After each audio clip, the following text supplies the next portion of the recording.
안녕하십니까. 황태순TV의 황태순입니다. 2023년 2월 25일 토요일입니다. 내일 모레 월요일이죠. 국회 본회의 열립니다. 그리고 이재명에 대한 체포동의안 표결이 있게 됩니다. 이재명은 오늘 내일 휴일 양일 동안 별도의 일정을 잡지 않고 표 단속에 들어간다고 합니다. 물론 내부적으로는 의원총회를 거쳐서 당론은 아닙니다만은 당원의 의원의 총의로 부결시키기로 이른바 뜻을 모았습니다. 부결이 확실하죠. 그럼에도 불구하고 이재명은 혹시나 하는 마음에서 표 단속에 들어간 것 같습니다. 사진 하나 보시죠. 지금 어제 발표된 한국갤럽의 이재명 체포, 즉 이재명의 구속수사에 대한 국민들의 의견은 49대 41로 구속수사에 한다가 49, 아니다, 구속수사 온당치 않다 41, 의견을 유보하는 사람이 11%입니다.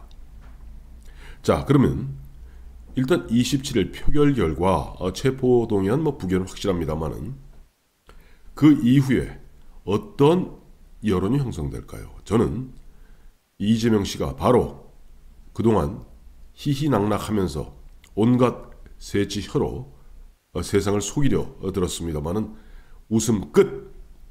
이제 흔한 얘기로 개고생 시작이라고 봅니다. 사실 1월 10일이던가요?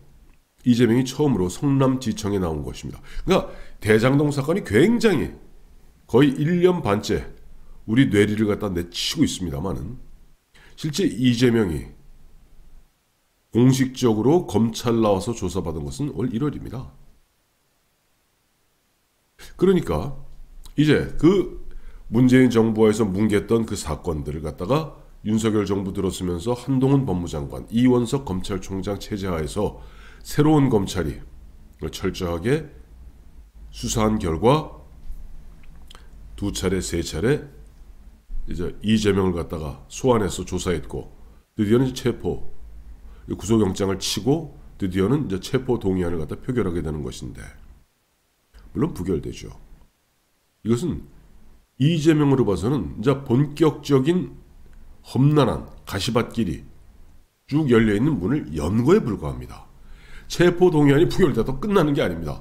이제 시작일 뿐입니다. 자, 보세요. 자, 체포동의안 이제 부결됩니다. 근데 이미 현재도 구속수사해야 된다가 49%입니다. 거기에서 유보적 태도를 취하고 있는 11%. 이 사람들은 체포동의안이 부결되는 순간 아마 마음을 바꿔서 이재명에 대한 구속수사가 필요하다는 쪽으로 돌아설 것이 거의 확실합니다. 즉 뻔히 아니 한동훈 법무장관 이야기대로 그렇게 66분간에 걸쳐서 장광사를 늘어놓고 나 죄 없다 왜 검찰이 사냥을 하느냐 이런 식으로 강변을 해봐야 국민들 눈에는 아니 유동균이 남욱이니 그 모든 사람들 요즘 김성태까지 진실을 이야기하면서 눈물을 뚝뚝 흘리면서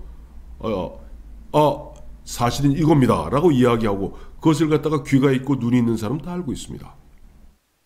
그런데 이른바 불체포 특권이라는 이제는 사라져야 될 헌법상의 그 특권을 갖다 악용해서 자기 하나 살겠다고 민주당 168명 자기 빼고 의원들을 갖다 볼모 삼아서 이렇게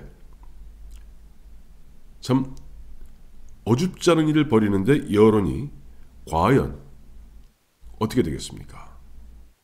체포동의안 부결된 이후에 여론은 더 악화될 겁니다. 자, 그런 가운데 어떤 일이 벌어질까요?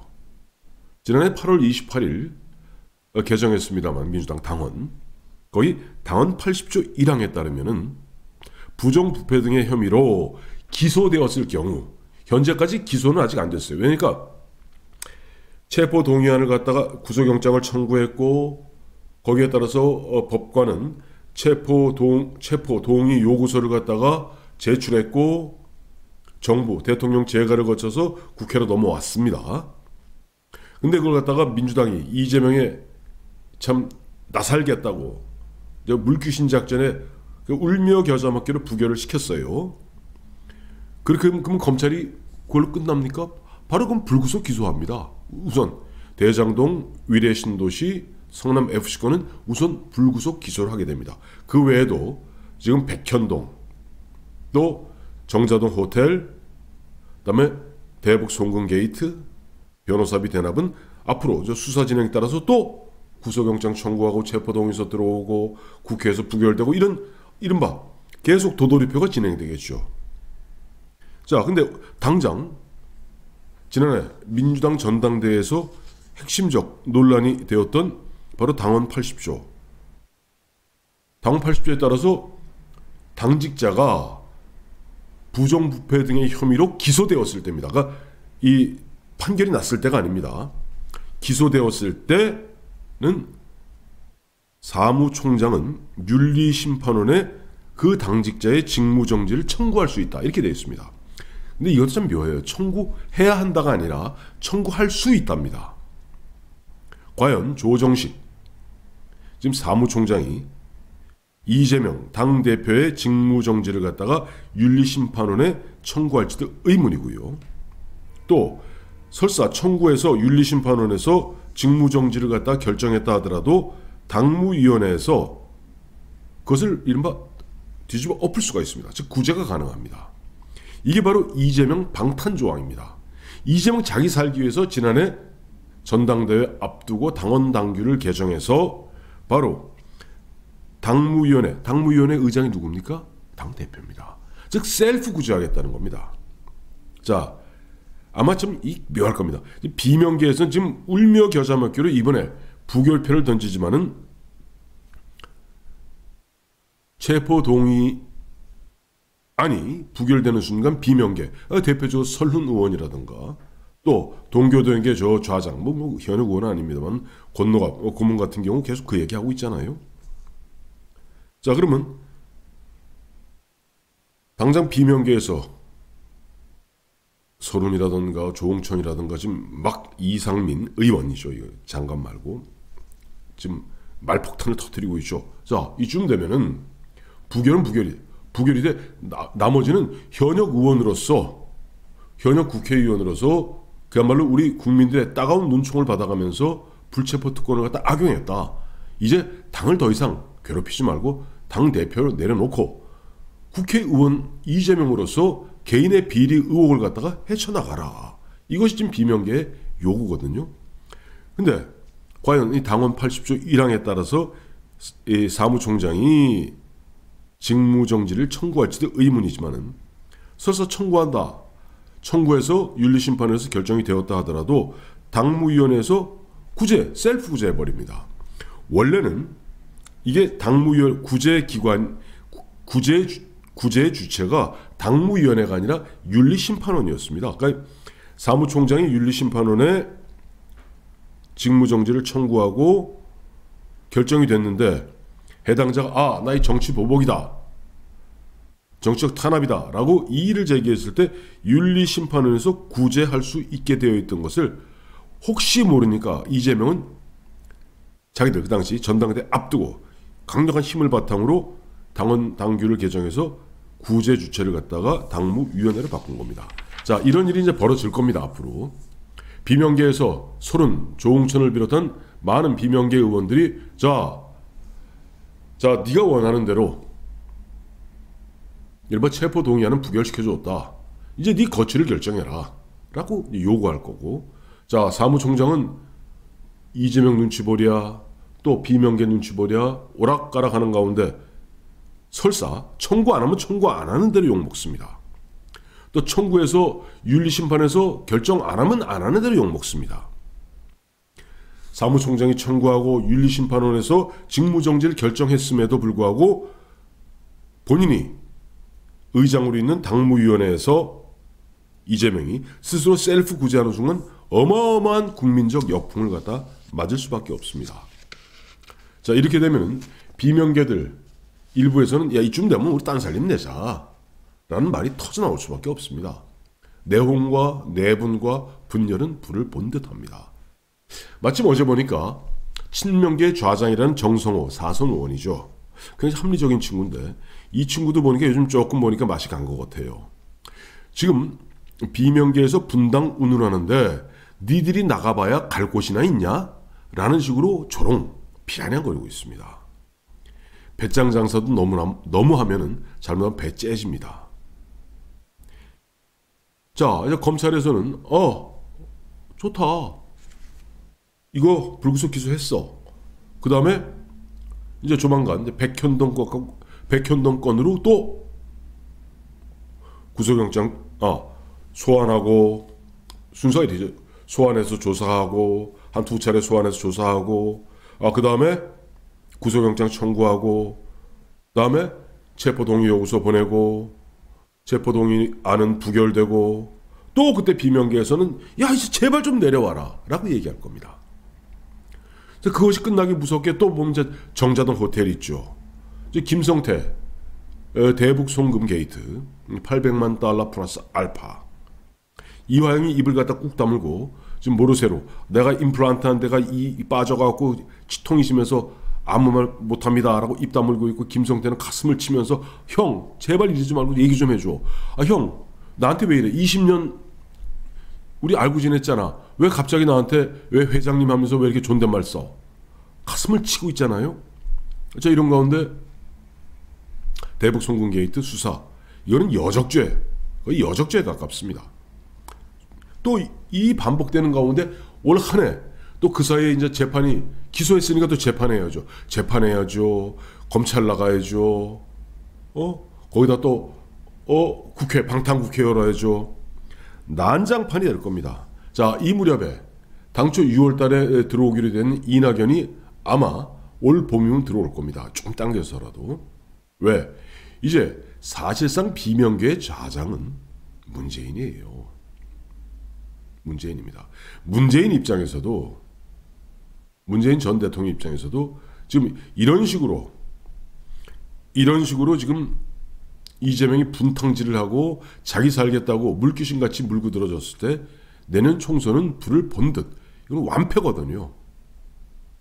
최근 여론조사 추이 지금 보면 5차 범위 내 밖으로 국민의힘이 민주당을 앞서고 있습니다. 이렇게 되었을 경우 121석 현재 기준으로 121석의 수도권에서 국민의힘 압승하게 될 겁니다. 압승할 겁니다.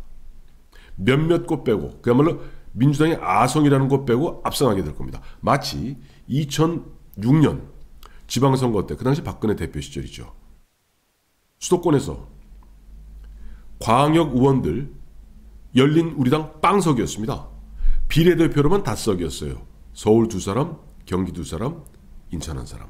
나머지 물론 뭐 국회의원 선거는 아니었습니다만 광역 의원 선거 싹쓸이 했습니다. 참 기가 막힐 정도로 싹쓸이 했습니다. 그 당시 한나라당이죠. 이름이. 당이 이름 바뀌어갖고 한나라당입니다. 2008년 당시 이명박 정부 출범하자마자 그 당시 민주당이 풍비박산 나서 그야말로 안희정 씨가 얘기했던 2007년 말에 대선 끝나자마자 얘기했던 패족 조상이 죄를 지어서 다시는 벼슬길에 나가지 못하는 패족 신세 그 2008년 총선에서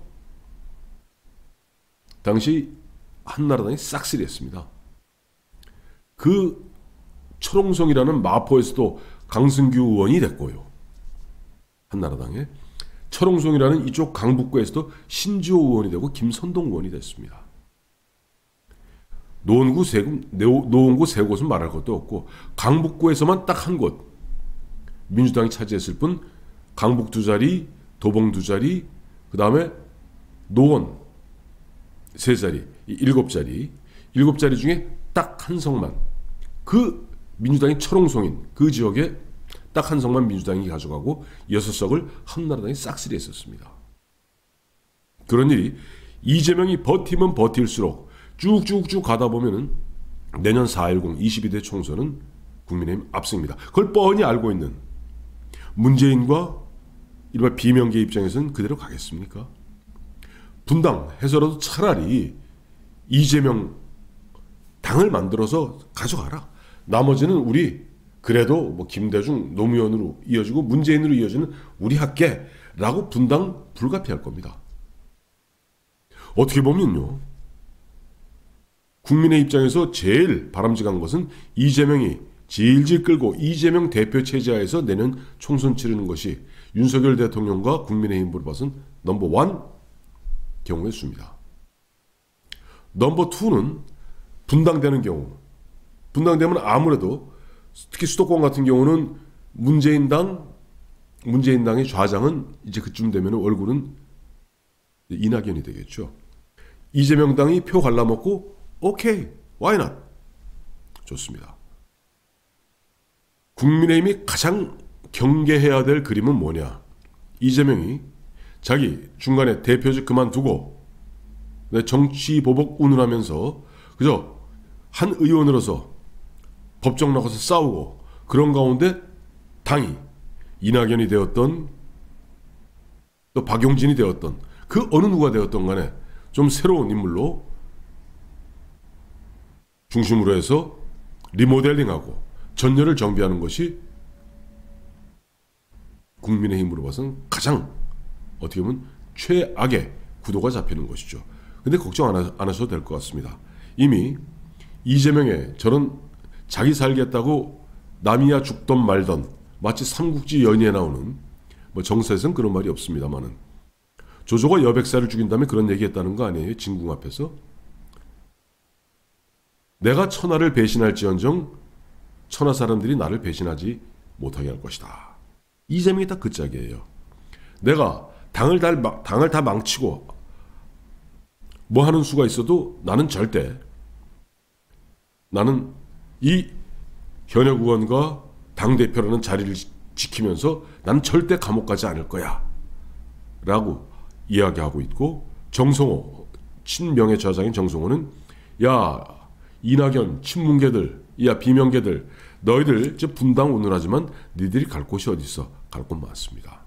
보시자고요. 어떤 일이 어떻게 벌어지는지. 어쨌든 이재명으로 봐선 지금 체포동의안 27일 부결이 드디어 험난한 가시밭길의 문을 여는 첫 번째 문입니다. 고맙습니다.